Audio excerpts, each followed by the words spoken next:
Are you, Kevin, are you sure we're ready? I don't see anything on. There's no Zoom for work session. Oh, right, correct. Okay, might be. Thank you. I'd like to call the meeting to order. Please rise and join me in the Pledge of Allegiance. Pledge allegiance to the flag of the United States of America and to the republic for which it stands, one nation, under God, indivisible, with liberty and justice for all.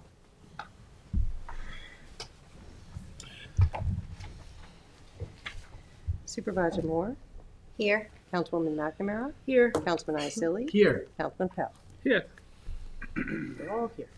All right, so we'll start the work session with a review of the draft agenda. There are a lot of public hearings that are going to be on Tuesday. The first is for to consider an enforcement action at 138 Maggie Drive, East Quogue. The second is a public hearing to consider enacting Town Code Article 32 as it relates to the amortization of non-conforming sand mines that meet certain criteria within the town of Southampton, and that's a continuation of a prior public hearing.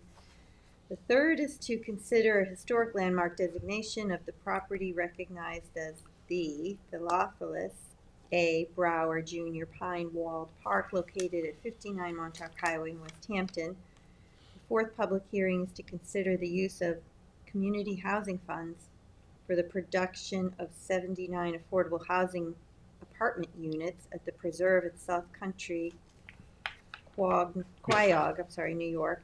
The fifth is a public hearing to consider improvements to the Hampton Bays Water District pursuant to Town Law 202B. The sixth public hearing will be for a local law amending Chapter 264 entitled Public Assembly Licensing of in order to reflect current practices of the town, to clarify language and enhance enforcement ability by adding a suspension provision. The seventh public hearing will consider amending the residence district table of dimensional regulations to clarify distance from street setbacks for accessory buildings and structures. The eighth public hearing will be to consider amending the town code as it relates to height and pyramid calculations.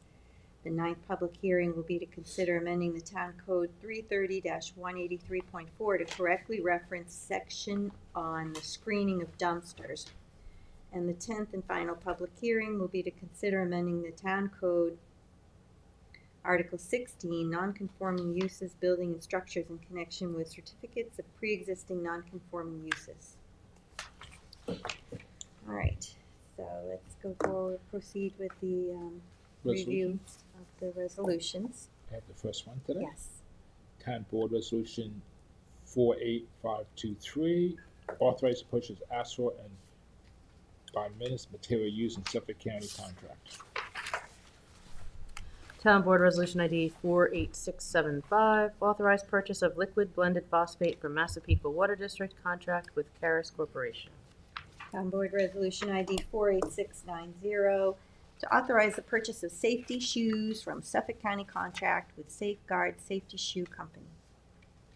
Town Board Resolution ID number 48700 to authorize purchases and installation fencing with Residential Fences Corp. Using Suffolk County contract and Eastern Suffolk BOCES contract.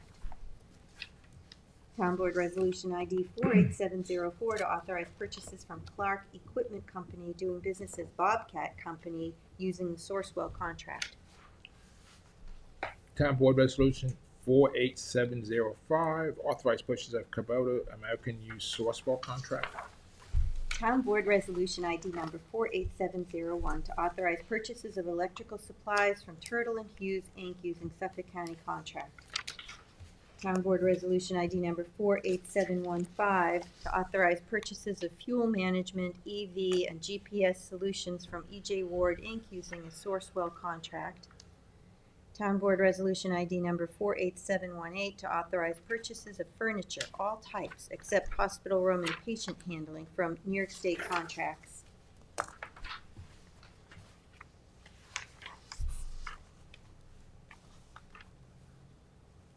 Town Board Resolution 48747, also co-sponsored Councilwoman McNamara.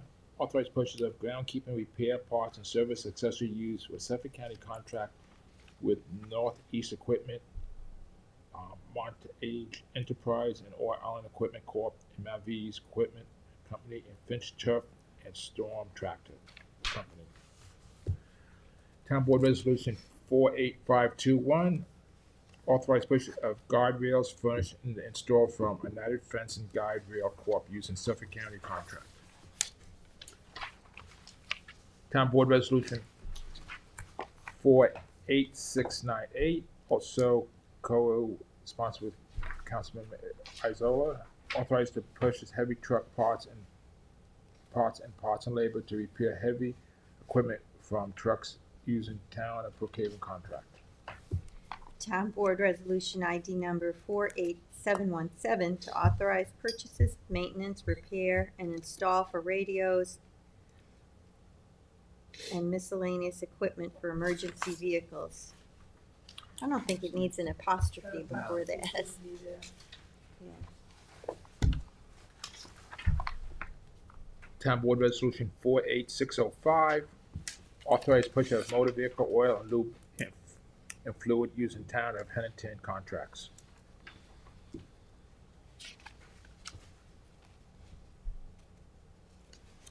That's yours too. I know, she did not color it in for me. Town Board Resolution 48778, authorized purchase of snow equipment, parts, accessory, and cutting edge using town of Hennington contracts. Town Board Resolution ID number 48716 to authorize purchases of vehicle warning lights, light bars, sirens, consoles, and accessories. Discount off manufacturer's list price using Rockland County contracts. Town Board Resolution 48774, authorizing the purchase of Western Products snow and ice equipment using Sourcewell contract. Town Board Resolution ID 48744, co-sponsored with Councilman Pell. Authorize supervisor to sign a contract extension for disposal and recycling services for unprocessed construction and demolition debris with Winter Brothers Recycling of Long Island, LLC. Town Board Resolution 48751, authorized supervisor to sign contract with L.K. McLean, Associate Engineer and Surveyor, to provide survey and engineer service for the realignment of Sabonic Road at the intersection of Tuckahoe Road and Barker's Island and Tuckahoe Lane. Oh, that'll be huge. That's a very bad It is. corner, a lot of accidents. Town Board Resolution 4875, authorized supervisor to sign contract with L.K. McLean, Associate Engineer and Survey, to provide survey and engineer service for the realignment of Stony Hill Road and this intersection of Noyak Road. Another bad spot. Madam Clerk, if I can be a co-sponsor to that, that'd be great. That'll be great. What are these determined by the highway department? Yeah. Evaluated and decided we needed How to make it these? safer, basically, how to improve the traffic and safety. Town Board Resolution ID 48794, co-sponsored with Councilman Pell. Authorize supervisor to sign a contract with PG Environmental Services, Inc. to provide professional services for well installation monitoring at North Sea, Hampton Bays, and West Hampton Waste Management Facilities. Oh, this must be a typo in here, on that, 1, 2, 3, fourth whereas clause. It's got an extra 0. Oh, Get yes. rid of that. Okay, so it's 15,400, 400. 15 million. is that correct? Yes. Let's hope so. Yeah, that's what it says in the financial. Yeah. Town Board Resolution ID number 48748, co-sponsored by Council Member Isilli, to authorize the supervisor to sign an agreement with Suffolk County for the distribution of STOA funds for the operation of the Southport Commuter Connection bus service. Wonderful. Town Board Resolution ID number 48745, to authorize the supervisor to sign any and all documents with Source Pass Contemporary LLC to provide immediate assistance on a bank hours basis to resolve town's network connectivity issues. Town Board Resolution ID number 48730 to authorize the supervisor to sign a contract with Serafi for legal education services. Town Board Resolution ID 48782, co-sponsored with Councilman Pell. Authorize the purchase of general construction services from the Land Tech Group, Inc., using the Town of Huntington General Construction Requirements Contract for Riverside Sewage Treatment Plant clearing. Town Board Resolution ID 48703, authorize the purchase of motor fuels from the Omnia Partners Cooperative Contract with Truman Arnold Companies. Town Board Resolution ID number 48699 to authorize the purchase of tree removal, stump grinding, and trimming services using Town of Brookhaven contract with Looks Great Services, Inc. Looks great.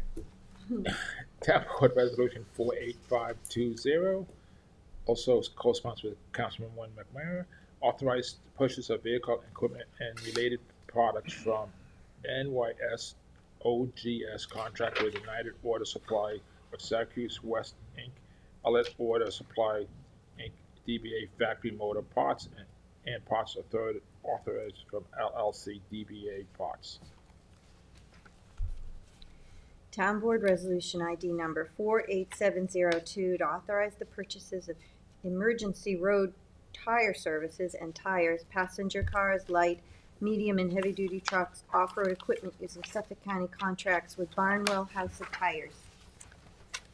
Town Board Resolution ID number 48792 to authorize the supervisor to execute a contract, a 2025 Park District grant with Watermill Museum for the maintenance and upkeep of the Watermill Museum. Sunday, if I may be added to that one. Myself too. You can add me as well, Sunday.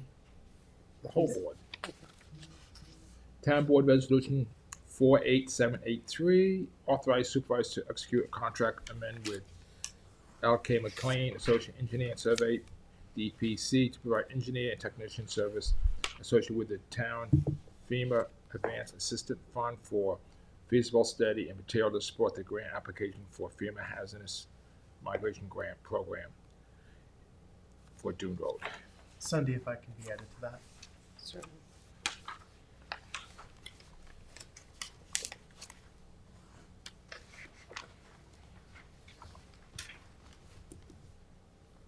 Another one? Let's skip it. Oh, yeah, sorry. Yeah. No, I can. Town Board Resolution 48791, authorize supervisor to execute contract amendment with the Village of West Hampton and MRJ Industry and electrical portion of the Governor John Adams Dix Windmill and Restore Project, and also that's co-sponsored with the whole board, This is no cost. The village is picking up the extra of cost. course. Town Board Resolution ID number 48637, co-sponsored with Councilwoman McNamara.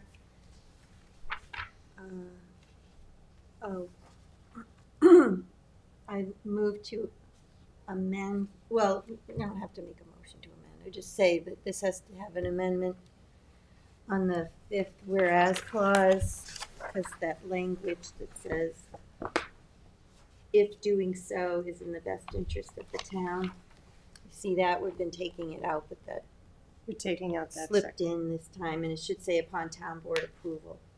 Instead of what it says currently, you want it to say upon town board approval. So to authorize the supervisor to execute a contract with Edward Wolfersdorf to assist with the review and backlog permit plans in the Department of Land Management with that amendment. Town Board Resolution ID number 48742 to authorize the supervisor to execute a public safety answering point agreement with the County of Suffolk. Town Board Resolution ID 48746, authorize the supervisor to execute an agreement with Fox Land Surveying for surveys for 15, 17, and 19 Lewis Road, East Quogue. Town Board Resolution 48749, co-sponsored with Councilwoman McNamara, authorizing the supervisor to execute an agreement with Thomson Reuters for the use of the Clear Government Investigations Advanced Program by the town's Code Enforcement Department.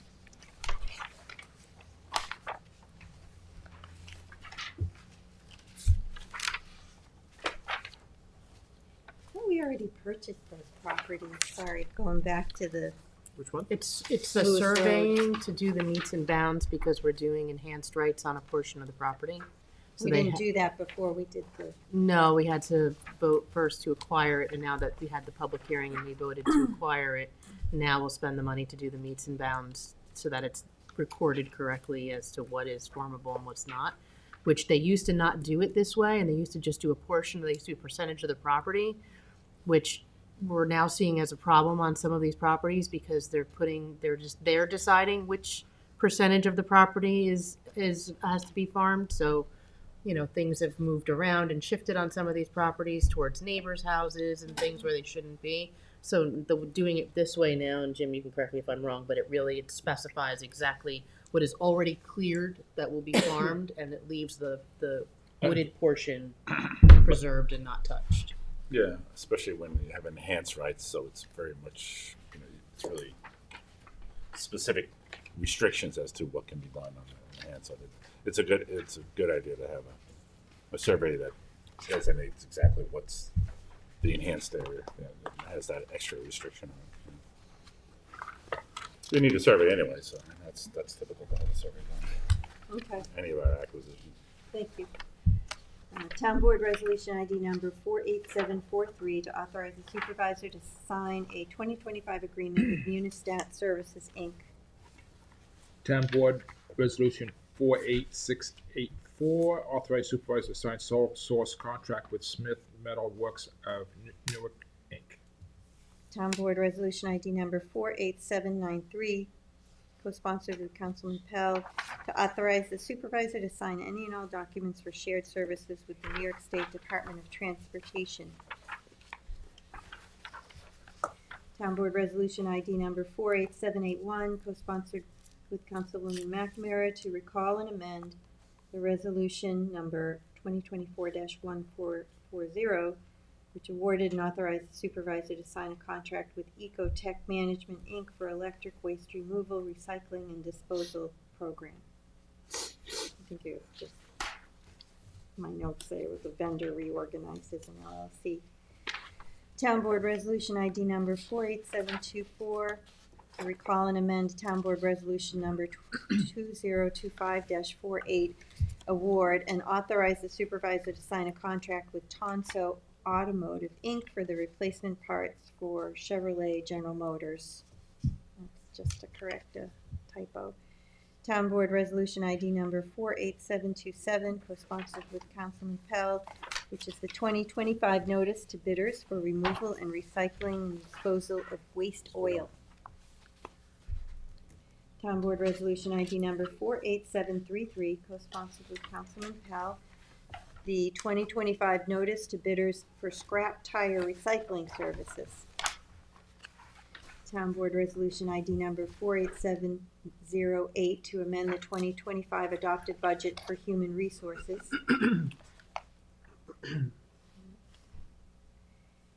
Town Board Resolution ID number 48663, to amend the 2025-2029 capital budget and add capital project Red Creek Park sidewalks. Town Board Resolution ID number 48709, to amend the 2025-2029 capital budget for the Flanders Community Center outdoor improvement projects. And Town Board Resolution ID number 48667, to authorize the closure of capital projects. Town Board Resolution ID 48638, to appoint the 2025 Citizen Advisory Committee members. I would just like to have the time to review this. There are some emails that have come through that people have requested to be on it. Okay, because Paula sent an email to everybody asking if everybody was okay with this and if anybody wanted to be a sponsor, and nobody replied, so she just put it on. That's fine. Yeah. If we can, I think We can we'll be always make good. amendments. Okay. Are we okay with that? Okay. Great. Town Board Resolution ID 48645. Oh, sorry. I don't know if you appoint the Disability Advisory Task Force for 2025. There does need to be an amendment on this. Sunday, we're adding 2 people. I've communicated this with Jamie, and she's aware. And she said this correction would have to go through the work session process. So we're adding 2 names. We're going to be adding Joe Delgado. And we're also adding Josh Bellery, Spelling. Belury. Both have requested that they would like to serve on this committee. Does Delgado have an O at the end or no? Correct. So you want me to add them for this agenda? Yes. Okay. Thank you.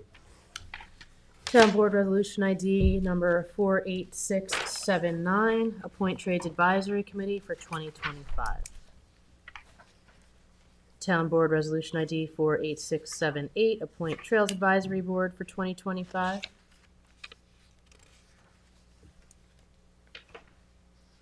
Town Board Resolution ID number 48739 to authorize additional funds for payment of legal fees of Farrell Fritz PC. Town Board Resolution ID 48532, authorize enforcement action at 138 Maggie Drive, East Quogue, Suffolk County Tax Map as indicated. This is a public hearing that afternoon. Town Board Resolution ID 48696, authorize the supervisor to sign 2025 community program grants. Cindy, I'd like to be added to that. You guys are Myself, probably going to too. all want to Yeah. be added to all Could of you these. add us to all of You could add me as well. them? Town Board Resolution ID 48695, authorize the supervisor to sign 2025 Hamlet Services grants. I could be added to that as well. Yeah, all of us. Myself too. The empty chair too. Town Board Resolution ID 48693, authorize the supervisor to sign the 2025 Cultural Arts and Recreation grants. Yes, I'll be added to that. Myself too. Full board. Town Board Resolution ID 48694, authorize the supervisor to sign the 2025 Women's Services grants. I'll be added to that. Me too. I just Myself want to too. thank Jamie Bowden for all the work she does every year on these grants and going through all of the information that's submitted and, you know, past uses, and she really does a great job. And, you know, unfortunately, Jamie lost her father this past weekend. So She did. services are this evening. I'm very sorry for her loss. Sad. Town Board Resolution ID 48741. Public interest order in the matter of the increase and improvement of the facilities of the Hampton Bays Water District pursuant to Town Law 202-B. And then we've got a lot of bond resolutions. Those will all be pursuant to a roll call vote. First is Town Board Resolution ID number 48771, a bond authorization of $840,000 for various equipment for the police department. Town Board Resolution ID number 48773, a bond authorization of $100,000 for improvements of the Hampton Bays Water District design for distribution system. Town Board Resolution ID number 48777, a bond authorization of $500,000 for improvement of Hampton Bays Water District. Town Board Resolution ID number 48772, bond authorization of $100,000 for the design of the new rifle range facility. Which is up. You have more detail on that It's just to start with a design for the police department. police department. Yeah. I'd like to have a conversation about that one. Yeah. Because I think they just need a prefab building. I don't think we need to put $100,000 into a design. We could talk to Tom, because yeah, Tom let's talk did to all Tom. the looking at it. Yeah. I remember him saying something about it. Yeah. Town Board Resolution ID number 48775, bond authorization of $250,000 for design and studies of revitalization of certain areas of the town. Town Board Resolution ID number 48776, a bond authorization of $400,000 for the rehabilitation of various boat ramps. I think it's bonding for the trustees on that one. What? I think that's the bond is the trustees who will pay for that back. That's what I was just wondering. I'll Yeah. make a note to make sure about that. Town Board Resolution ID number 48719, bond authorization of $1 million for the reconstruction of town-owned golf course and parking lot. talks about. Town Board Resolution ID number 48764, bond authorization of $175,000 for the reconstruction of the Bridgehampton Community Center.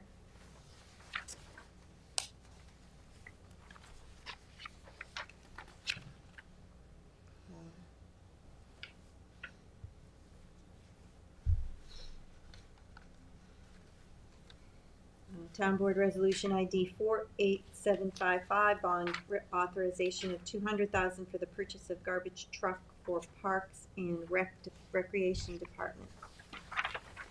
Town Board Resolution ID number 48763, a bond authorization of $400,000 for acquisition of road maintenance vehicles and related equipment.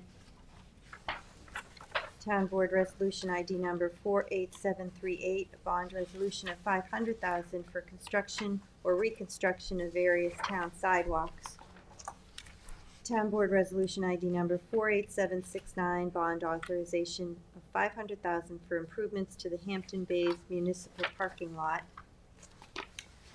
Town Board Resolution ID number 48767, bond authorization of $600,000 for construction of a storage barn for use by the Highway Department. Town Board Resolution ID number 48768, bond authorization of $630,000 for the purchase of equipment for waste management purposes. Town Board Resolution ID number 48753, bond authorization of $700,000 for upgrades to townwide radio communication system. Town Board Resolution ID number 48737, bond authorization of $740,000 for sidewalks and traffic improvements along Noyak Road. I just make sure that reflects the reduction. I think it does, but The reduction? we took some, yeah. Does this pertain to, this doesn't pertain to the project Tommy John started? I think it does, yeah. It's 1.2 million, but this is all that's needed. Yeah, This that's year. right. Okay, And we got the big grant. right, We okay. have to keep pushing forward with that project. Yeah, I just met with Nick about it. Oh, good. Town Board Resolution ID number 48720, bond authorization of $1,065,000 for improvements to the Spionk Shore Dock Facility. Town Board Resolution ID number 48740, bond authorization of $1,100,000 for reconstruction and replacement of existing bulkheads. Town Board Resolution ID number 48765, bond authorization of $1,660,000 for the improvements to various town parks, playgrounds, and recreational areas. And Town Board Resolution ID number 48762, bond authorization of $2,400,000 for reconstruction of town roads. Town Board Resolution ID number 48759, bond authorization of $3 million for the construction of a new town activity center at 393 Mill Road, West Hampton Beach. Town Board Resolution ID number 48365, historic landmark designation of the site recognized as the Theophilus A. Brower Jr. Pine Walled Park located at 59 Montauk Highway, West Hampton. Town Board Resolution ID 48685, waive showmobile fees for Hampton Bays Hibernians. That's for the St. Patrick's Day Parade. Honey, could you add me to that, please? Myself too. Town Board Resolution ID 48641, release of maintenance bond in connection with Shinnecock Hills Golf Club Pro Shop. Town Board Resolution ID number 48752 to accept the resignation of Thomas Feinborg, Public Safety Dispatcher in the Police Department. Sad to see him go. He was just appointed at the Southampton Village Police Department Oh. as a dispatcher. Town Board Resolution ID number 48722 to appoint Christy Bonilio to Public Safety Dispatcher 1 in the Police Department. Town Board Resolution ID number 48721 to appoint Kelly Clancy to Public Safety Dispatcher 1 in the Police Department. Town Board Resolution ID number 48756 to appoint Kelly Dwyer Calb to Senior Citizen Center Manager and Senior Services. Town Board Resolution ID number 48736 to appoint William Rayner to Heavy Equipment Operator in Waste Management. Town Board Resolution ID number 48683 to resolution to appoint a delegate to the New York State Association of Towns 2025 Annual Meeting and Training School. Thank you for offering to do that. You're welcome. Town Board Resolution ID 48681, authorize Fire Marshals Christian Hansen and Ryan White to attend the International Association of Arson Investigators International Training Conference in Atlantic City, New Jersey, April 8th to April 9th, 2025. Town Board Resolution 48697, authorizing the Youth Bureau staff to attend Association of New York State Youth Bureaus 2025 Annual Youth Leadership Forum. Town Board Resolution ID number 48566, co-sponsored by the entire board, to schedule a public hearing, Chapter 261, to consider enforcement action at 40 West Montauk Highway, Hampton Bays, New York. Town Board Resolution ID 48710, notice of public hearing to consider amending Town Code Chapter 312, amending parking time limited in designated locations, regulations on a portion of Corwith Avenue, Bridgehampton. This came before the board a few months ago, if you might recall. And we were hesitant. I was hesitant to move that forward because of some just concerns that were brought about it by the Bridgehampton Civic. But there's been further discussion on this, and Councilman Pell has also been working on this, received some concerns from some constituents, and there's been further discussion with the Civic on this, and we'd like to reintroduce this and get this to go forward. You could name me as a co-sponsor, please. And if you would like to see some correspondence, here are some correspondence between myself, the town engineer, who made this recommendation. It's it's pretty straightforward. We did make a change on Corwith, though, didn't we? No, Small change, we withdrew it. the whole thing. The parking, it was a parking restriction, but there is a small little change. It's not as extensive. The previous resolution, there were fears that it would trigger a need to build a parking lot to account for the restriction, but this is a little more targeted and detailed. So we could have the engineer come and speak during the public hearing to explain a little bit further, but again, I have some communications for all of you to see. Okay. And then Town Board Resolution 48760. This is a notice of public hearing to consider amending Town Code Chapter 312, amending and adding parking prohibited in designated locations on a portion of Lake Avenue in Northampton.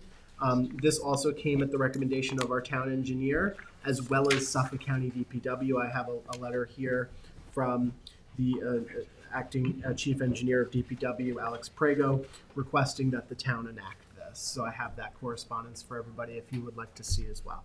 I feel like we should be consistent about work sessions when it comes to this kind of thing, because you put one forward last week and we decided to have a work session right on Inlet Road. I mean, should we have like one session a month where highway or engineering comes and tells us all the ideas that they have for changes so they can talk us through them? Might be a good idea. We're already doing work. When's that work session, Bill? Is it next Thursday? Next Thursday. So couldn't we just ask them to discuss this briefly at it? Oh, that's next Thursday after we're just scheduling the public hearing. Yeah. How And about that? We could add them both to the. Yeah, if you want to. I'm fine with it.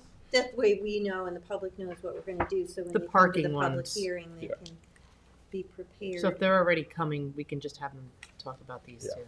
It's only going to be a few minutes. And you've got the one. I'm sorry, It's which doc ID is it? page 118 and page 121. Corwith Avenue and Lake Avenue. Okay. What do you want to do with these? You Forward can- them around, or Yeah, you can hold- Janice can forward Yep. them before the work. I think I was on some of those. yeah.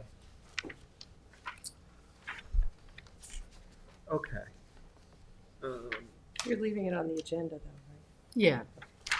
Oh, Please. actually, I'm, Yeah. I'm speaking you're on your speaking behalf. for me. But that's okay. Yeah, I'd like to keep them on because they I did just come couldn't from, hear you. one of the requests did come from the community and has the support of the civic. The other one came from DPW, and I'd like to respond to that since the acting engineer does have his name on the request. Okay.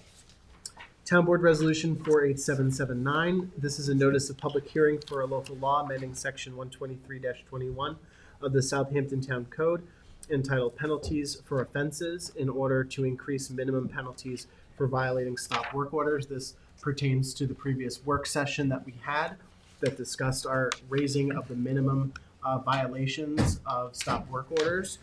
And the following one also pertains to the similar issue, Town Board Resolution 48780. This is again, notice of public hearing for a local law amending Section 229-9 of the Southampton Town Code entitled Penalties for Offenses, Additional Remedies in order to set minimum fines for conviction of violating a stop order, because as it was expressed during the work session, we want to capture not only stop work orders, which has to do with primarily construction, but also clearing, excessive clearing. So this Which are called stop stop orders. orders, Yeah. correct. So we want to make sure we capture both. You In can- that. And I just want to thank Ryan Murphy.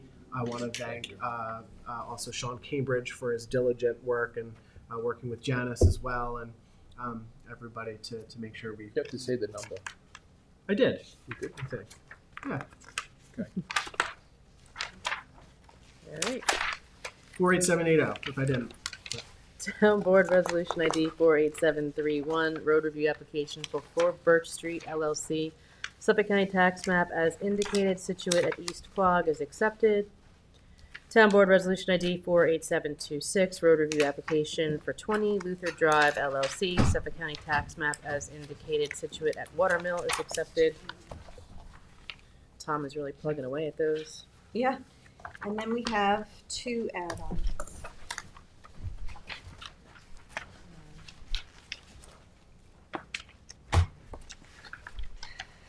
Town Board Resolution ID number 48796 to terminate an employee in the Public Safety Department, and Town Board Resolution ID number 48795 to appoint Razvan Palagita to guard position in Public Safety.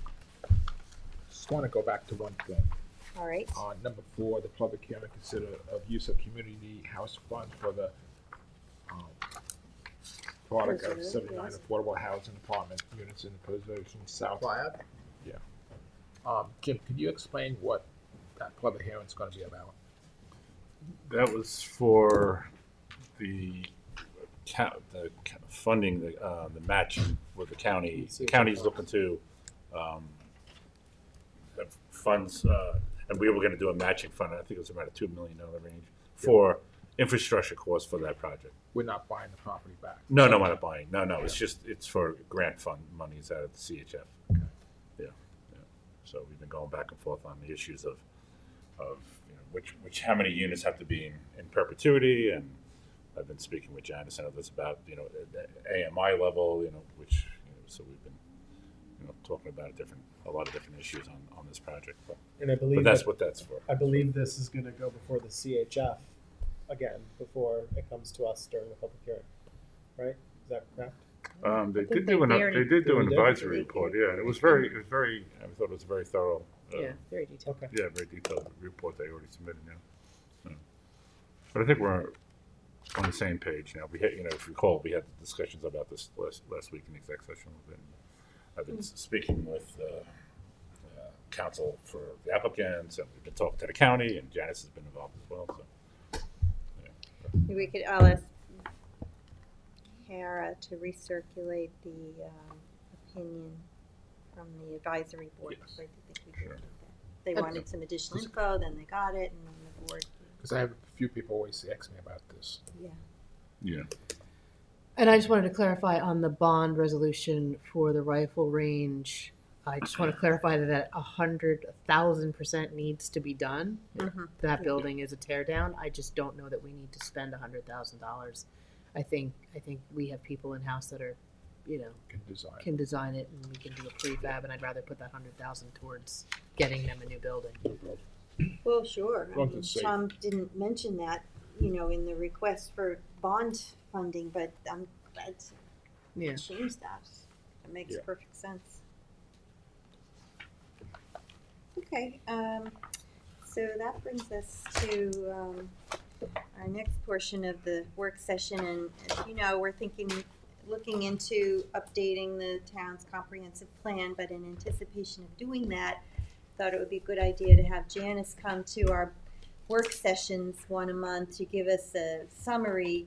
Today is just an introduction, but then each time will be more in-depth look at the comp plan that it currently exists, as well as the Hamlet studies and the status of those, and then we'll know how we best to proceed.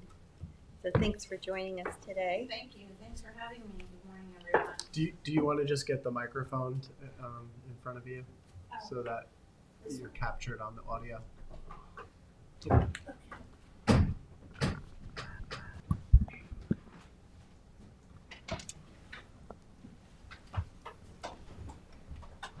How's that? Good. Sorry, Kevin. He's gonna check. He's gonna make sure, but it should be good.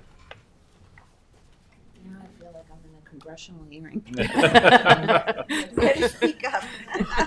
Well, your third grade report here. It seems like you misbehaved 2 times that year. Why should we recommend you as the? Kevin, good? Am I good? Yeah, it's okay. Oh, thank you.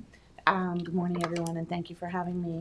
So we're starting out with just sort of the basics. I think everyone knows, but it always begins, why are we doing this? What are we looking at? The fundamental things that some people know, maybe you don't. We take it for granted that people know all about what the comprehensive plan is and what it isn't. So the supervisor thought it was a good idea to just start from the beginning. Mm-hmm. And I know the zoning board members want to watch this also to get a refresher. Yes, we are allowing some continue. They have to get a certain amount of credits. They've asked me to do this comp plan presentation to them over time. I said, well, why don't we just do it to one board?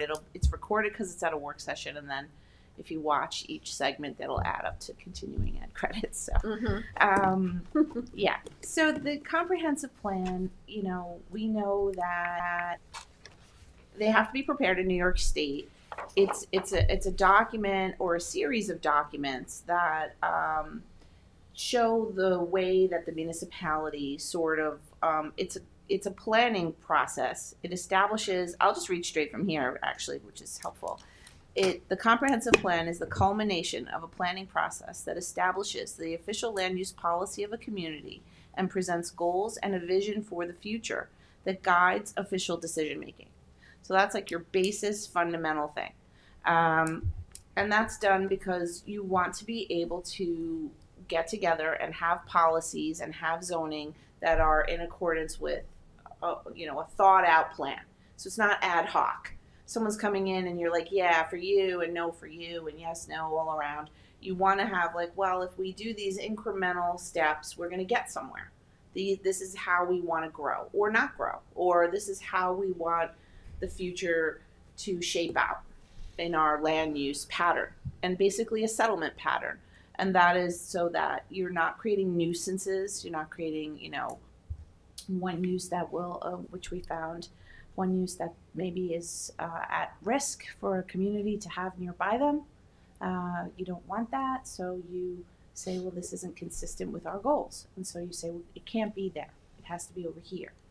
That's called Euclidean zoning, where we're really separating uses. Although now it's 2025, and over time we've realized some uses still can coexist with one another. But the original beginning of zoning was, the typical example was you don't want to live next to, let's say a hog operation or some kind of thing that's going to disturb your sense of quiet enjoyment of your private property.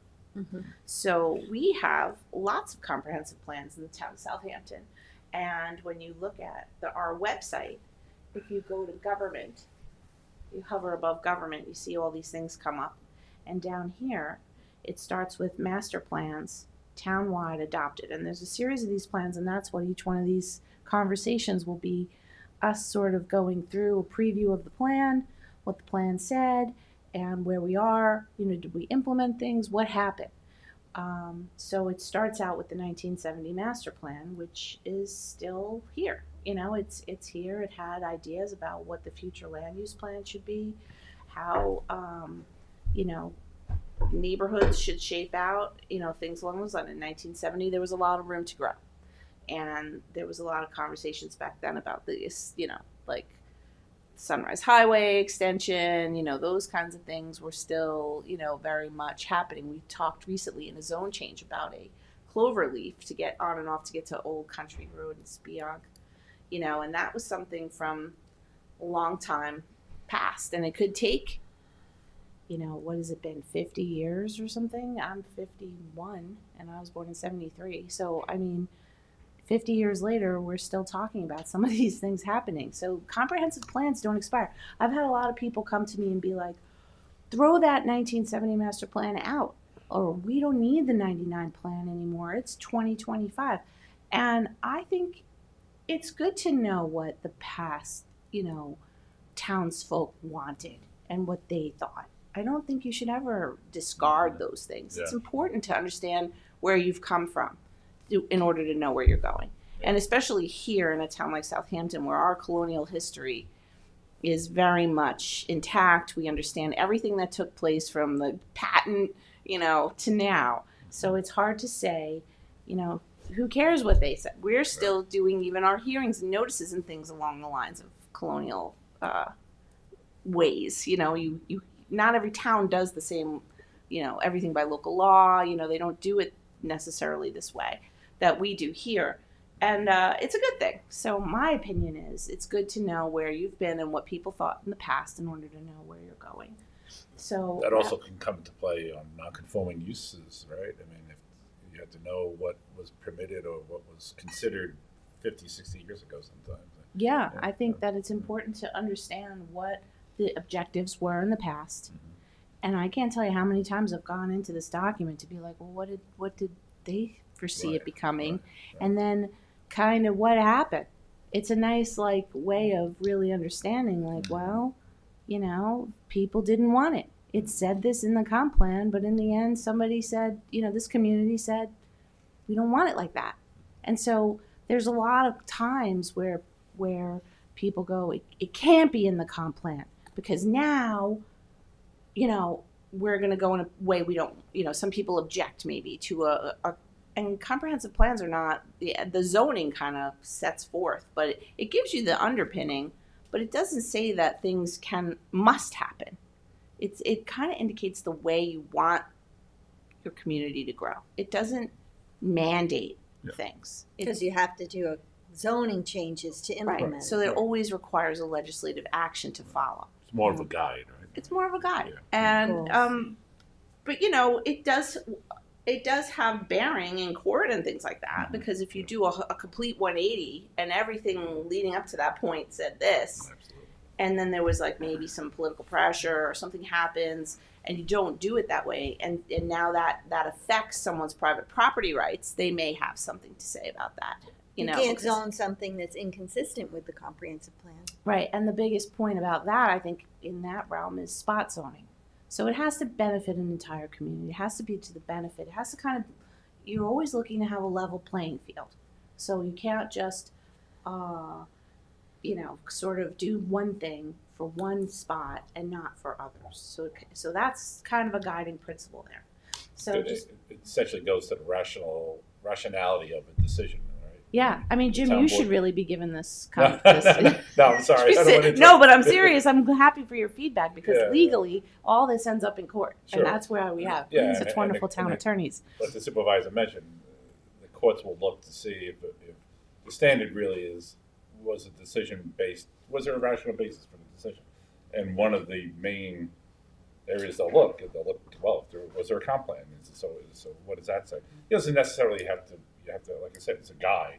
Doesn't mean that it's mandated, but if you're going to differ from you have to have a reason for that, and you can provide reasons too. Right, and here it even says, this is a document from New York State. It says the comprehensive plan is insurance that the ordinance bears a reasonable relation between the ends sought to be achieved by the regulation and the means used to achieve that end. So, like, it's sort of like we're doing this because there's a bigger policy or a greater need, and we recognize that because we've planned for it over here, and now we're doing this over here to guide. Regulations are really for the private property owners to come through, and we assure that they're doing things the way that the regulation says. And that's the whole purpose of all of this is that we work for the public and the public safety and health and welfare, right? So that's all these regulations in the end are to assure that everybody is, not being bothered, and you're neatly, arranged, and you can, you can get emergency apparatus to your property, and all those things happen. And so the comp plan is just sort of going through like all the different land uses and different possibilities and guiding things toward an end. Well, So- Janice, correct me if I'm wrong, it's also what helps the planning board in particular decipher whether or not certain plans conform to the vision of what the town board intends. That's right. And we love regulations that are very clear on what you want to see, because you can get into the waters of arbitrary decisions where you don't ever want to be arbitrary about anything. You want to be a clear nexus between what you're telling someone they mostly cannot do and what the regulation says and what the comp plan says. So yes, in the planning reports, the people that read the comprehensive plan the most are the planners. We still care about the plan. We read the plan. We cite the plan. We're always looking at the plan when we get a project and going, is this consistent with this plan? And when you go to tell somebody no, they want to see where it says that. You show me where it says I can't do this. So that's where pattern books and things are so useful visually to us, because we're able to point to it and be like, look, it shows here. You really can't do it like that. So back to this 99 then will be the first one we kind of go through. But there's several, and I just want to give an overview of so there's 1970, which is a nice, sort of reference, but I don't think we're going to, delve into that. It's so far gone at this point. There's so much that's already happened that we're better off just, the 99 envelops it and talks about it. Each one builds upon the prior one, would you say? Yeah, I think they build upon each other, and then they get into topic areas. So, as long as you have a well-considered plan in that topic area, it doesn't have to be this end-all be-all plan. So people get confused why you have different plans and we stack them, because you may have a reference in a coastal plan, the 99 comp plan, the Hamlet plan. Mm-hmm. You may have references of if you're the decision maker and you need guidance, there's plenty of policy, and everything is sort of in all these plans about what you should or shouldn't do. So, and then of course you weigh that against what's now, today, what's happening. People say, well, there's a lot of that's all well and good. It may be in the comp plan, but look at the traffic now. And I can't, sustain this use next to me here in this case. So that's why it's important to update your comp plans, to be able to say, well, now what, based on the conditions today. So we have the 99 comp plan, and people again say, well, that's old, it's useless, but it really isn't, because it talks about sort of thematically what the vision is. So if you go into, sort of the vision, and the number one thing is the Southampton of the future will protect its valuable natural, historic, and scenic resources, enhance public facilities, maintain and diversify the local economy, and provide more travel choices. I mean, that's just as relevant as it ever was. Mm-hmm. So, these are and how do you do that? And so there's different ways, but, it starts talking about, how and you're doing that. All the things you're sort of doing are still doing this. How do you work with the economy? How are you working with, allowing local businesses to thrive? And, transportation has been obviously a big issue, always, I think. But, it's a different Southampton now since the internet, kind of. It used to be a place where it was Tumbleweed Tuesday and everybody went down to the Bahamas, and there was just the winter year-rounders. And you who are from here know this better than I, but I grew up near here too. And so it's not the same. Now people can work remotely. They're here more year round. You know, there's a different situation here than it used to be. So some of this is still. It's still. I mean, it's definitely. There's definitely more people here year round. But you can. I mean, all you have to do is drive to work and see that the traffic is way nicer in the winter when there's Much not. better. You know. when there's not all the drapery. But I and mean, the we've landscape. always had a seasonal labor force that now they Right. just commute in more so than those that lived here. Right. And the advent of the community preservation plan came right after the 99 comp plan. You know, it was just emerging in this comp plan. And then the 2% transfer tax happened. So that was a huge, amazing thing for this town.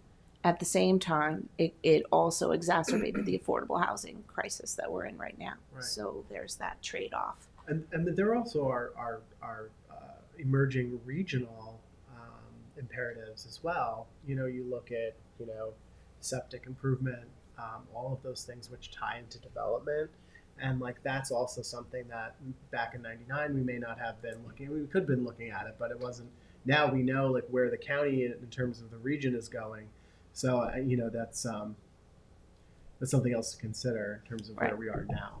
Sure. And natural resources have always been, recognized. So it says here, the vision for natural resources, the wealth of natural resources in Southampton, from Pine Barrens and its pristine aquifer to the estuaries, wetlands, beaches, parks, and open spaces, are integral to Southampton's unique quality of life that is enjoyed by both seasonal and year-round residents.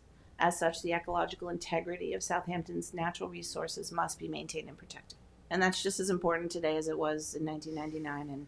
And so there's a lot of still very relevant objectives, is what I'm trying to say. We can then get into very specific,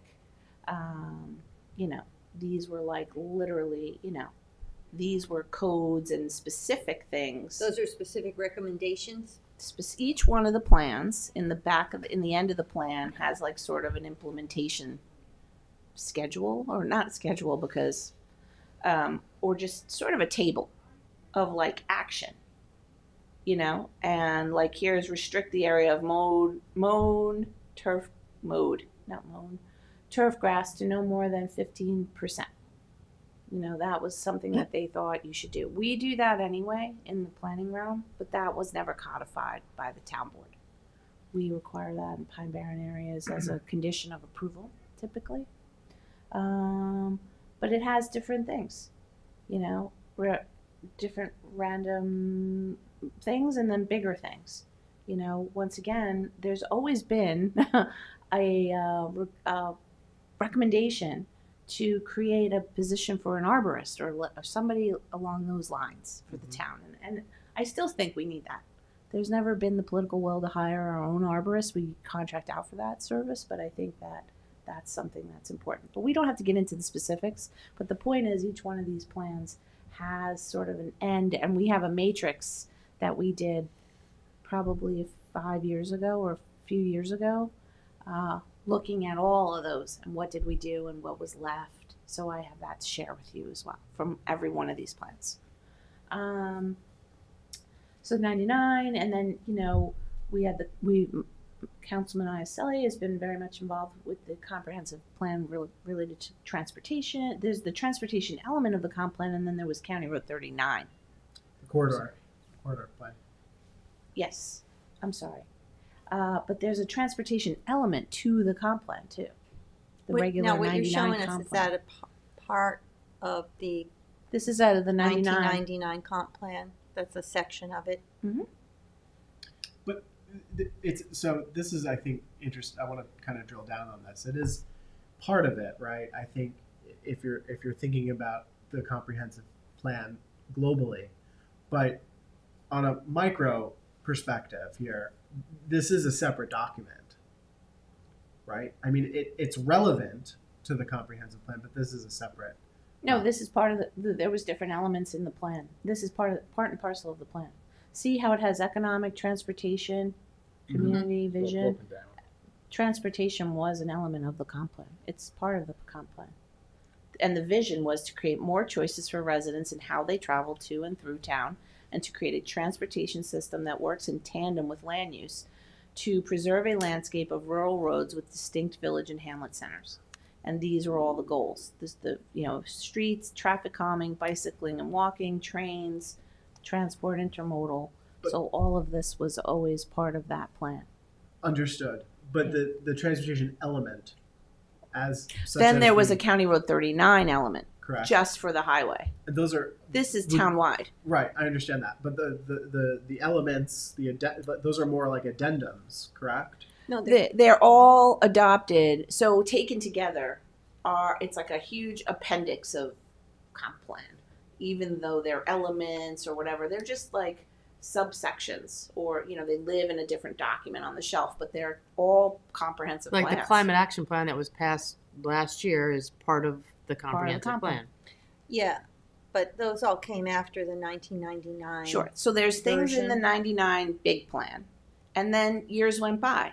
And instead of starting over and doing a whole other gigantic comp plan, those boards that came before you decided to do certain segments, focus on different things. Hamlet plans, which I want to get to. So when you quickly. say chapters, though, I can't read that far away. What are those different chapters that are listed? So this is the 99 comp plan we're still talking about. Yeah. And this is, the chapters are introduction and background. So this is what the cover looks like. It has an introduction and background section. I'm sorry. A vision section, which is the vision, which I just read. Then it has resources, which we just also went over. And there's more. That's like It's all the kind of vision for and there's technical findings for all these. If anybody wants to read all that stuff, they're all in my downstairs library room. Community enhancements, greenways and open space, sort of what the goals were about trails, interconnected system of greenways, that was really protection for greenways. And it was greenways being parks and trails and different natural settings where the public can enjoy the beauty of Southampton. So, and then there's economic goals. The economy was always about, farming and fishing, traditional, and then the resort economy was a resort economy. It still is. But then there's, small businesses that are the backbone of our town. And so this was talking about what kind of businesses we want to enhance the town with. Smaller, it says enhance the cultural offerings and enjoyment of historic architectural and scenic features, strengthen the ability of the marine industry, including marinas, to survive. It was talking about telecommunications, growing market for senior housing was a big deal back then, which it still is. High tech and job sectors that offer the prospect of desirable jobs for Southampton's youth, because we were always trying to retain youth here. We pay a lot of money to educate them, and then they leave because there's no place to live other than their parents' basement. So, and this talks about the resort economy, the second home. There is a huge second home economy here, and how this all works visitation-wise. And then, we were just talking about transportation, that was a chapter in the comp plan, to create more choices and look at the transportation and taking it from a regional perspective. So everything you've done since you got here, or things that have been done up until now, looking to the county for partnership, looking to the state, are all supported by the 99 comp plan. And then strategic plan. And What's the last one? it says strategic plan. So that is the capital improvements and the things, and that was this list, sort of, we could go through it, I'm but sure a lot of that has changed, or a lot of it happened, a lot. And we have all the matrix that I can share with you about what happened. But here was, the recommendation was develop a real estate transfer tax program and use the proceeds to purchase open space. That was the CPF. That was the recommendation, and look what we've done with that. right. It's a resounding success. We should see which ones have been implemented and which ones haven't, and of those, do we want to continue and Right. try to implement them, or are we going to change? And that would be sort of when someone says we should update the whole comp plan. It's kind of like, well, what you really need, you need to like kind of do a snapshot in time of now and the existing conditions and the needs going forward. But at the same time, the real update is look at all the achievements and then what were the ones that did not get implemented and what can we still do or want to do now.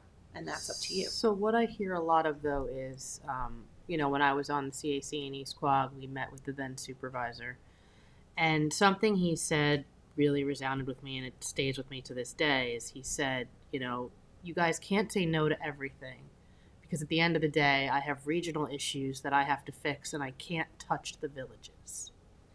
And we all sat at that table and we looked at each other and we were just like, so what he's basically saying is we get all of the stuff the villages don't want. And now I look at, us just doing this code for BES. There's not a single village in the town of Southampton that has zoned for BES.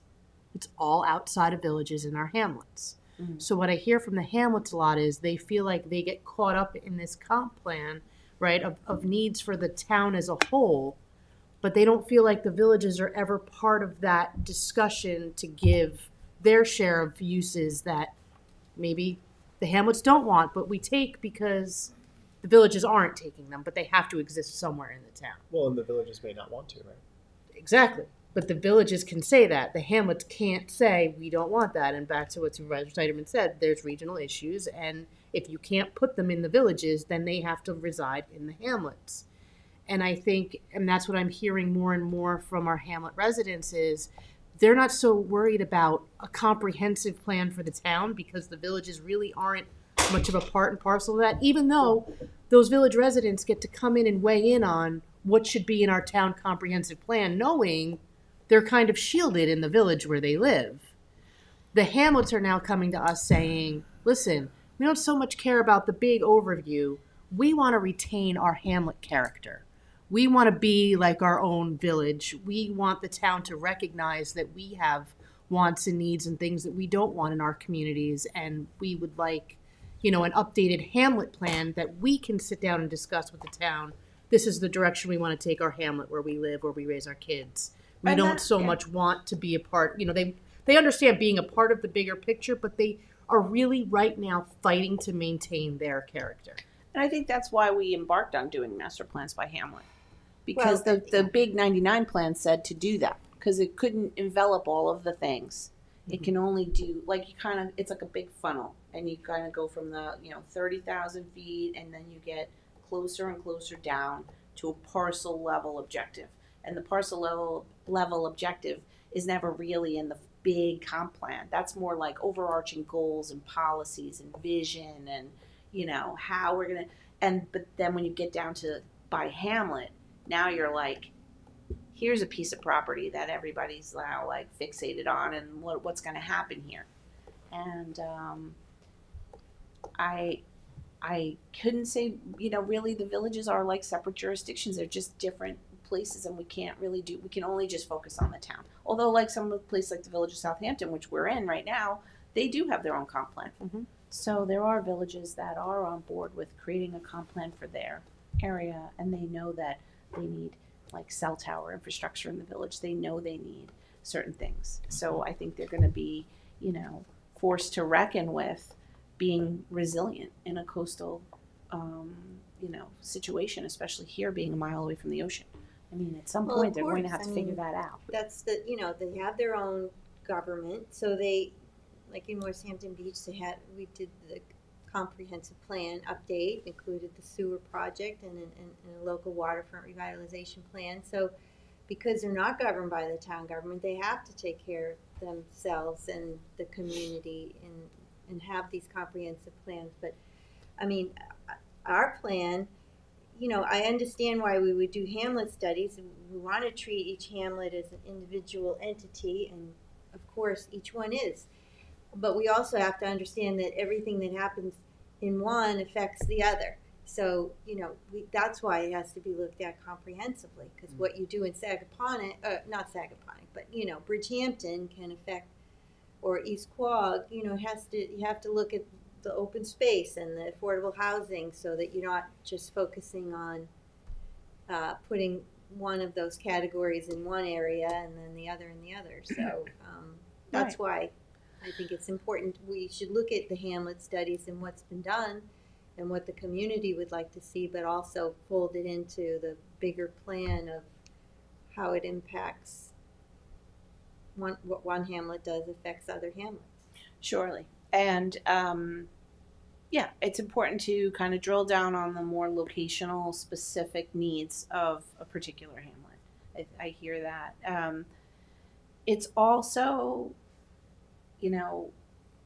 it's a balancing act, because if someone has their own private property that they've paid taxes on for 30 years and now they want to build whatever it is they want to build, we want to make sure they build it in a way that's safe and done right and looks good and all the things. But oftentimes communities don't like change. They just want to just be like, well, I'm here and now nothing can happen. And that's a hard pill to swallow for the people who still own property that want to do something. People like to say, like, I love developers or something. No, it's just that if you were the one that owned the property, you would be like, I want to have a say also.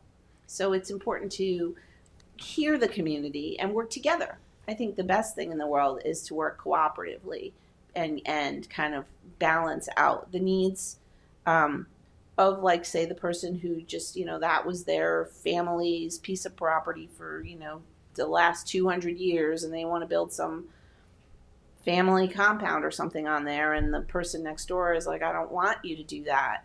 It's a little different. It's not necessarily fair. So there's a fairness element here when we get into these comp plans, where most communities just want to be like, let's not do anything and call it a day. And that's hard to do. So you have to kind of plan for growth and life to happen. And that's a hard thing for some people to hear. Although, that's just the way it is. I mean, things change, life happens, and we're just trying to accommodate sort of life as it's happening and not just kind of stick everything in time that it can't change ever. And so there's this balancing act that comes along with just understanding that how that has to go. Yeah. Why don't you take us through what happened after 99 and the plan was adopted? So yeah, after the 99 plan was adopted, then there was the implementations and all the different things that took place, the CPF plan, the various different zoning codes. There was upzonings that took place. Then different, then we get into master plans by hamlet, where we have these alphabetically, Bridgehampton, and it's more for like hamlet centers.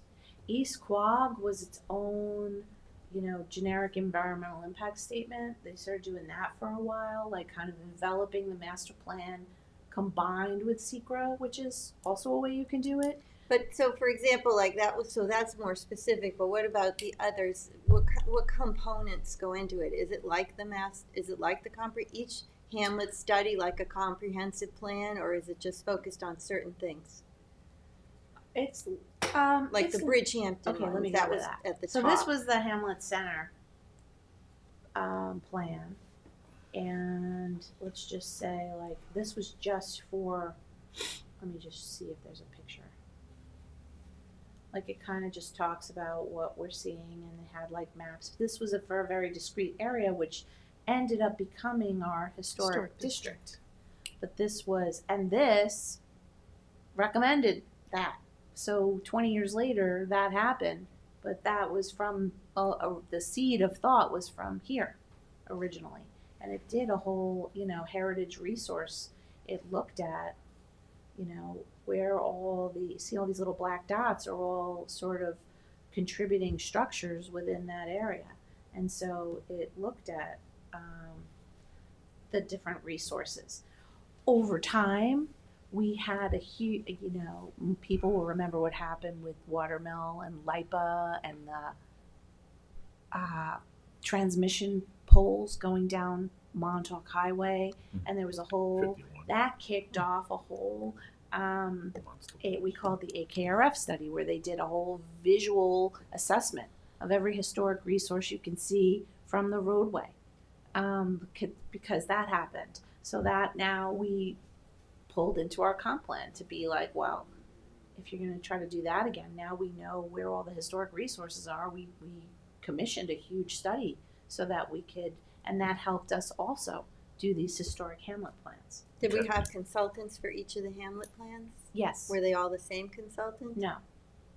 Yeah, like East Quogue went into like very specific like uses for properties. Yep. So here's the final recommended plan in East Quogue. Let me just see if there's a map. There we go. There should be. Like, it starts to talk about like where things are, what the spaces are we're talking about, and it had different recommendations. It recommended upzonings, it recommended different things. And then do you know if the board implemented zoning to affect those changes that were recommended? In some cases they did, and in some cases they didn't.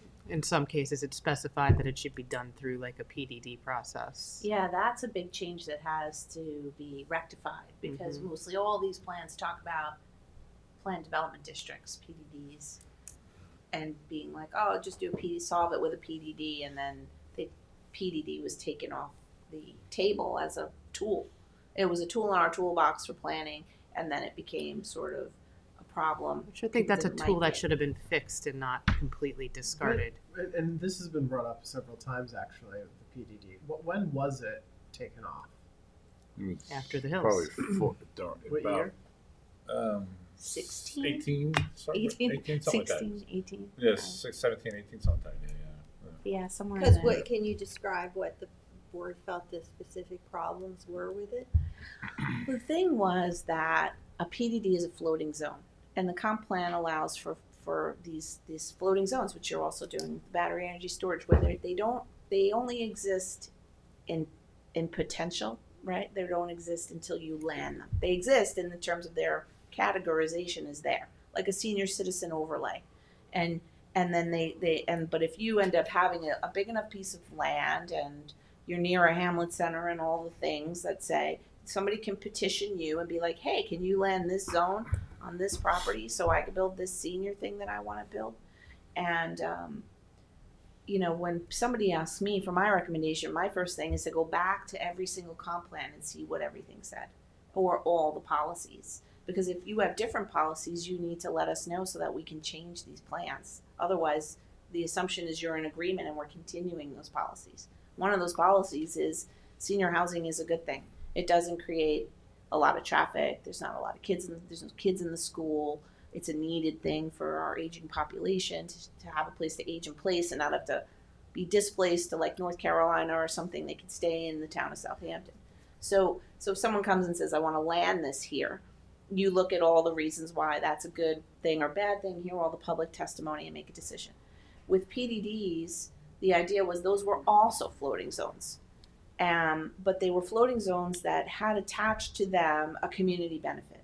Like the senior housing in and of itself is a benefit, right? Because people need that use. PDDs were different uses that were achieve community needs, but they also were supposed to have attached with it a public benefit. And so it became morphed into this idea that it was zoning for dollars, and that you were going to get something if you could, and it was a question of how the community benefits were very subjective, and there was no like set parameters for community benefits. And so the idea a different administration wanted to have each hamlet list out their wish list of community benefits, and then if somebody came in to apply for something, they would know what people wanted. But we didn't really get that far until it all kind of got tossed out. So, correct me if I'm wrong, were PDDs more general? Because what you were saying is you can essentially propose an overlay of some kind, as you made an example of the senior housing. That's specific. So you can essentially do that, but you have to be specific. Is that what you're saying? There was categories. There was different different types So of what- PDDs. CPI was a Resort PDD. tourism PDD was one of them. So then what's Commercial, changed then industrial. with the removal of PDD? Because it sounds like you can still do it, but you just have to sort of, it's just not called a PDD.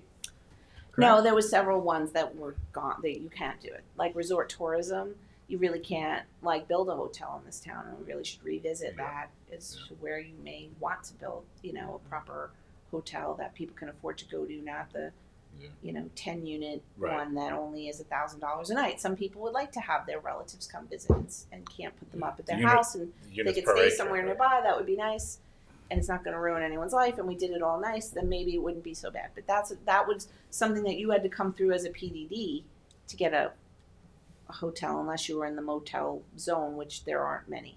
The motel zones were kind of just surrounding existing ones, like Hampton Maid or something.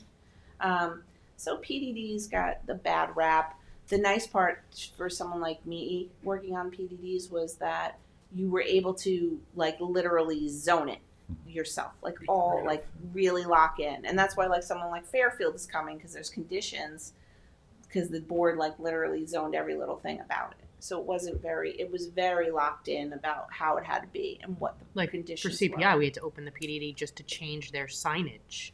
Oh yeah. Like it's yeah. they're so specific on what they're allowed to have and not allowed to It's have. like they have their own little zoning code, each one of them. Yeah. But it was also very difficult.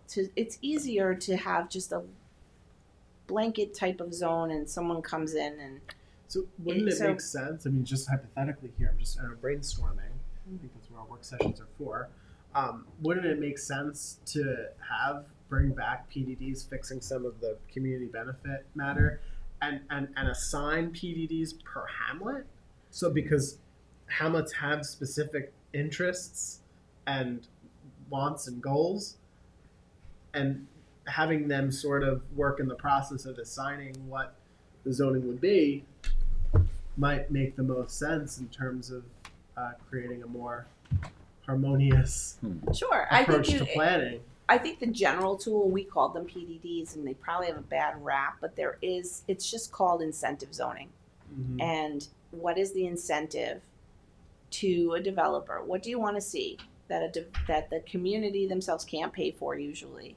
Here in a town like Southampton, maybe we can pay for certain things, so we don't always need. In other places, they're very much dependent on outside investment. So somebody is incentivized or enticed to come to a community and invest their dollars in that community to uplift the community and provide jobs and housing and those things. And how do you incentivize that person with their risk and their dollars to come to your community to get what you want? And that's what PDDs originally come from. The original planning tool is just an incentive zoning tool. And so we can go back to like, strip all that away, don't go back, start over, but look at what is the incentives that you're willing to engage with someone on in order to get the community you want. That's Yeah. really the point. There were Right. discussions, and Janice was very much involved in it, and the prior planning director, when the board was considering disbanding PDDs, but in the alternative, they would still wanted to create some type of what you're discussing, like some flexible zoning, so have some more flexibility in the zoning code to allow for the mixed use zoning that PDD provides to some degree. Because I And think- what the towns are like at this point, right? You like the live, work, and play kind of Yeah. areas. Without having that tool, right, you're trying to basically get creative with existing zoning, Yeah. and it doesn't always translate, and Yeah. you're not getting the best project you could get if you Right. had that flexibility Right. of, Right. that zoning tool. Yeah. And Tool. it is a tool, and we like our tools in our toolbox. It's like if you don't have the tool when you need it, now you got to go out and get it instead of having it there, and you may never use it, but you want to have your Phillips screwdriver in your tool bag if you need It's it. like Janice brought up the first thing she mentioned, the Euclidean zoning. That's the standard refers to a case back in the U.S. Supreme Court in Euclid case back in mid 30s, I believe it was. But yeah, essentially talked about the very rigid zoning where she mentioned where you have an area for residential, you have an area over here for commercial, you have an over here for your industrial, and there's no mix. Where now towns, even Long Island, is starting to become more receptive to the idea of having this mixed use. You know, you're seeing it more and more in a lot of different communities. So here's what it says in the state enabling about incentive zoning. It says, what value does incentive zoning have for a municipality? By themselves, zoning regulations do not ensure that development will occur. It could be said that zoning, by its nature, acts prospectively by indicating what uses will be allowed in the future. If a municipality wants a certain type of development in a particular location, it can ordinarily only wait to see if a developer will find it economical to build. Incentive zoning changes this dynamic by providing economic incentives for development that may not occur without the incentive. It's also a method for a municipality to obtain needed public benefits or amenities in certain zoning districts through the development process. Local incentive zoning laws can even be structured to require cash contributions. That was the zoning for dollars part that people did not like, in lieu of physical amenities. For example, the allowable square footage may be increased if adequate funds are contributed toward the construction of a municipal parking garage. Janice, You know, so what are the incentives to the developer for a PDD? 'Cause well, that was the whole matter. Was it was a density incentive. So PDDs are were density incentives, but they didn't have to be. Can you explain that? What, how? Like what? Let's say, Like just more units and more income? most Is that more what you're unit, like, saying? you know, okay, let's use the one that was the most controversial. That was my project for 16 years, and that was CPI. So you have a new place 16 in, years. and you had 16 years. And just last year, we finally closed it out. It's over. It's done, which was amazing. You had the dilapidated Canoe Place Inn, and you had Tide Runners on the other side. And the yield at Tide Runners, it was zoned RWB, and you would not be able to get all the townhouses that they have there now. But the deal was, if they spend whatever they spent, which is in excess of $100 million on renovating that Canoe Place Inn, because people decided that was an asset that the town, they originally wanted to build the condos there. They wanted to demolish it and build the condos there.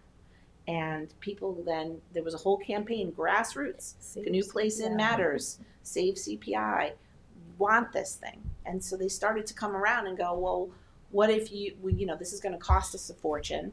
Can we have more townhouses on this side in order to do this over here? And they got more than they would normally be allowed, but that offset what everyone said they wanted, which was the Canoe Place Inn renovation, which looks beautiful now. So that's the benefit to the developer. That was the trade-off, the benefit. They also gave money toward the Maritime Park. They gave all this money toward affordable housing. They did a lot of different. People don't realize like how much we extracted out of that They did a whole thing. hospitality academy with the school. They did a hospitality academy with the school. They did a So lot of they did a good lot of other community-oriented stuff. community-oriented benefits. Were the PDDs previously, as I kind of asked the question, could they be tied to the sort of the goals and objectives of each of the hamlets? But were they previously were PDDs hamlet by hamlet, or were they more all encompassing? All encompassing, because of course it's always sort of like anyone can avail themselves to it, but then once you get into the application process, you're really supposed to, and then they revised the PDD law at one point to be like, these hamlets are supposed to identify what they need and want, and people were like, I'm not doing that because that means more density is going to come to my hamlet.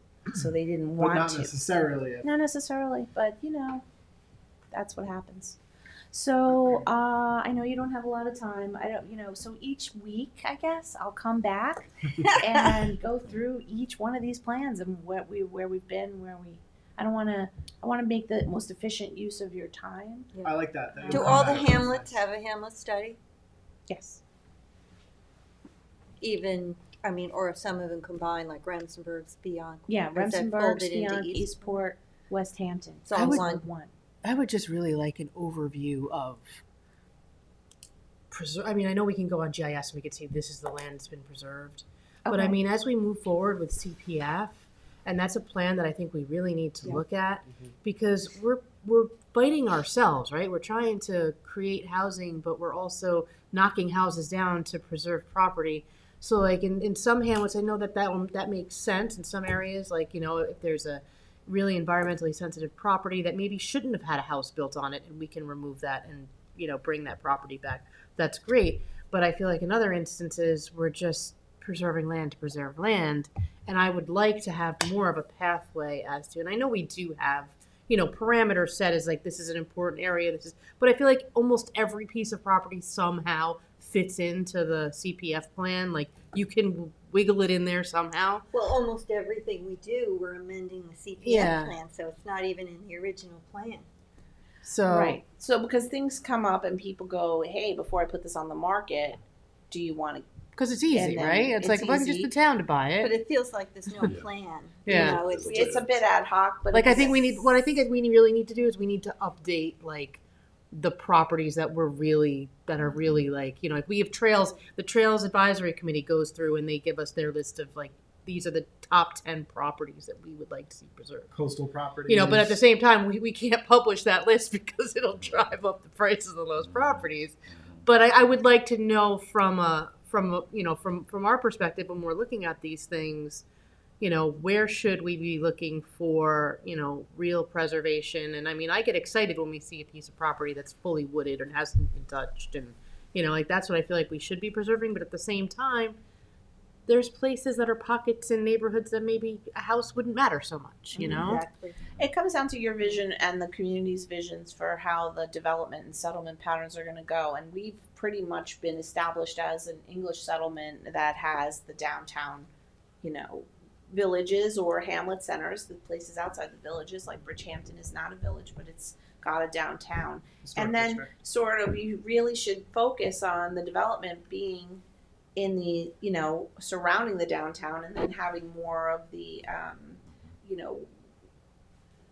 preserved areas outside of those areas. So, Right. and here we have a bit of a, it's a bit of a hodgepodge patchwork because people have, gobbled up property wherever. And you can't blame them.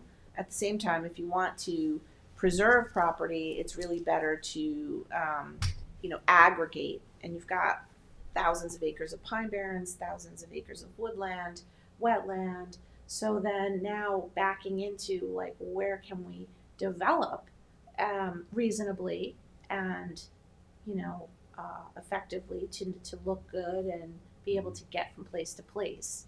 So one informs the other is what I'm trying to say. I was just going to say, potentially a hamlet by hamlet PDD could actually inform CPF and what we want to preserve and whatnot.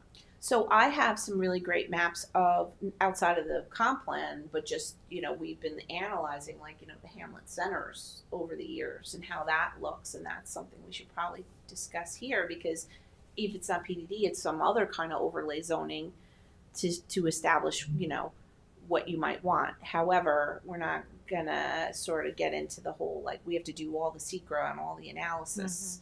It's just more, difficult to do it that way. It's easier to just create these zoning categories and let people come with real projects and real risk and propose them, but have the sense of we want it here, and we're not going to talk about more, density outside of this. You have some parameters.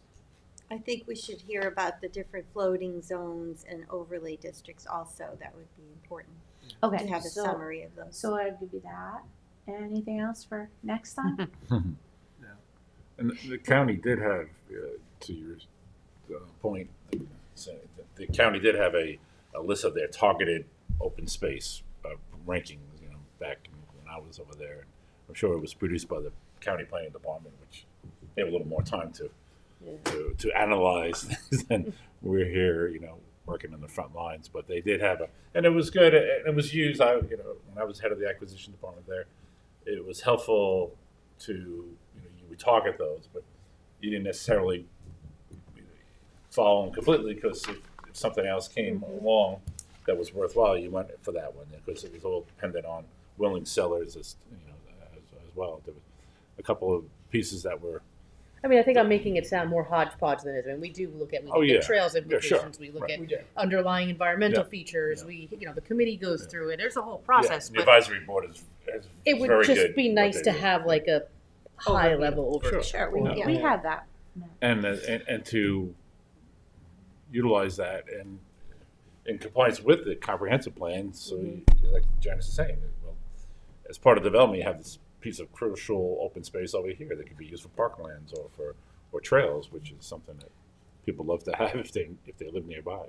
We're Need a really balanced good at approach. Right. preserving, but it's not as easy when it comes to developing, right? So it's a very difficult, embarking on that is hard. Yeah. But at the same time, people want and need to live here in a way that's Yeah. appropriate. I mean, perfect example. It's like super sad when you drive down the end of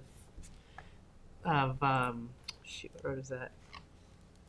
North Main Street, and you get to the end, and it used to just be like it used to roll down into a pasture where there was horses, and then you go through one day, and it's level. And you know what I'm talking about, right, Bill? It's level. And there's this giant house, and it was just.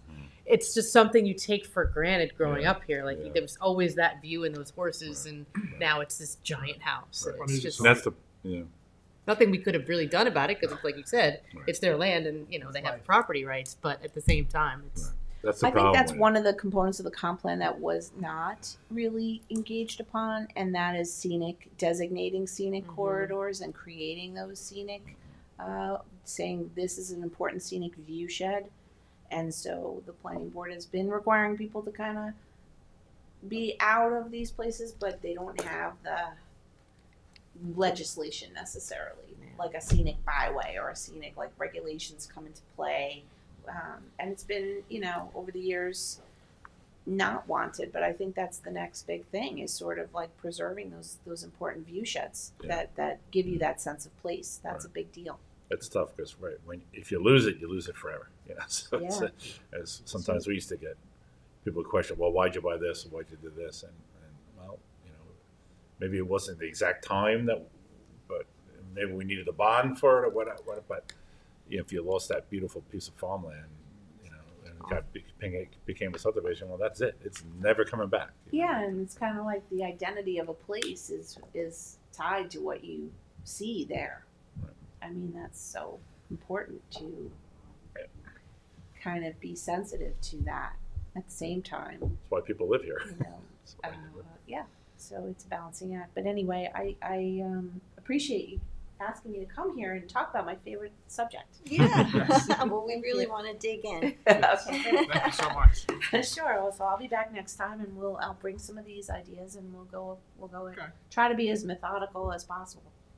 Thank you. It's a lot. So I it's know. months We'll and get months through of it. it. It's good education. Thank Indeed. you. Thanks, Janet. Sure.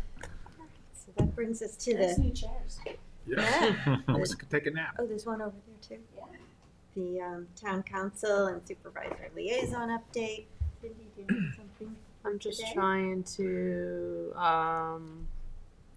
really the only thing I have is just to touch on what we've been talking about actually is East Quogue CAC, and I'll try to give you guys more of an update on the CACs and what they're talking about. I know East Quogue CAC right now is exploring creating a park district. They're trying to really work with the civic and the beautification and the historical society and all the different factions in East Quogue, and they just feel like rather than coming to us annually for grants, they would like to basically self-fund a parks district so that they can maintain the hamlet the way that they want and do some more things to beautify it. And so they're just in the very early stages of that conversation, but it's nice to see everybody working together and on board with at least discussing it and having a conversation. And I'm working on getting them more information to that end. That would be sounds good. like a nice idea. And I think this year we should work on a way to get more information. You're all liaisons to the different CACs and civics. But it seems like we need a more formalized way of getting the information from you to the whole board, Yeah, so that report we back. all know, everybody knows what the issues are, and we can focus on making things happen. So let me just think about that. Some sort of way to centralize all of the different needs and. Yeah, it's just I think with a little discussion and if we hit on Yeah. the bigger issues, like not Mhm. everything that's discussed, but the bigger issues, and Yeah. because let's face it, between all the emails we get and all the correspondence It's a lot, to read through, then all the minutes and everything else. So Mhm. we're here every week. If we can just kind of give a broad overview of what went on that month, or Exactly, because I don't want them to think they're wasting their time if we're Mhm. not responsive to what they're discussing, but then we're not really, And some don't send minutes back to us, Yeah. so it's even harder. yep. Exactly. All right, well, that's good. being the secretary for CAC is a thankless job. Were you ever that? No. What about you, Michael? What do you have? So this past weekend on Martin Luther King Day, I did join the community breakfast, which was organized by Nisi Smith and Reverend Utley. The NAACP was there. Leaders from the Shinnecock Nation were there. The new NAACP president, Dwight Singleton, was elected, as you know, during the NAACP installation on Saturday. It was just a really nice coming together celebration of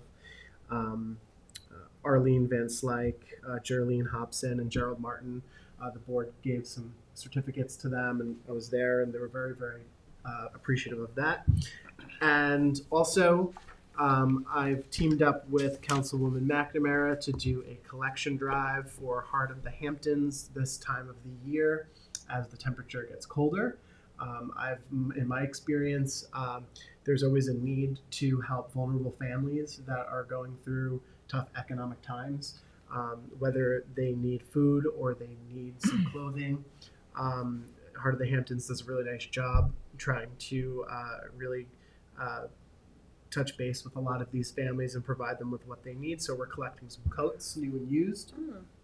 We have some non-perishables, pasta, canned goods, cereal, and also diapers. If you can maybe drop off some diapers, sizes 4, 5, and 6. We're doing this from now until February 28th. We hope to collect a lot of items. What's the collection point? Downstairs. Downstairs in Town the Hall. lobby? Yes, It's yes. a big room, I suppose. Yeah, so, and, whatever you can do to contribute. That way we can help all of those that are in need. Can That's I add great. a few things to that? Hmm? Can I add a few things to that? Also, animal food, dog and cat food. With Heart of the Hamptons? Yes, that's a big thing, because some people, it's like a choice. Do they buy food for themselves or do they buy food for the dog or Because it's cat? expensive, yeah. Tough choice. That's a big need. A lot of people buy cat food before they buy people food for the cat or the dog. And also, if they're gonna give canned and food and boxed food, don't go in your closet and say, "Oh, it's gonna expire in 2 weeks," Oh, Yeah. yeah. because they can't give out expired food and it just gets thrown away. Right. That's a good point. Provide some new stuff. New stuff. Thank you. That's all I have. Well, I have the Bel Air, what I'm trying to get started on. I hope to get started on soon, but we're just having a little trouble with getting the funding going. Hope to get that cleared up in the next Getting week the or so. what's the funding? Yeah, from upstairs to downstairs, and the money's there. We just Yeah. So have to let's get the let money. you know a few people upstairs. And, Yeah.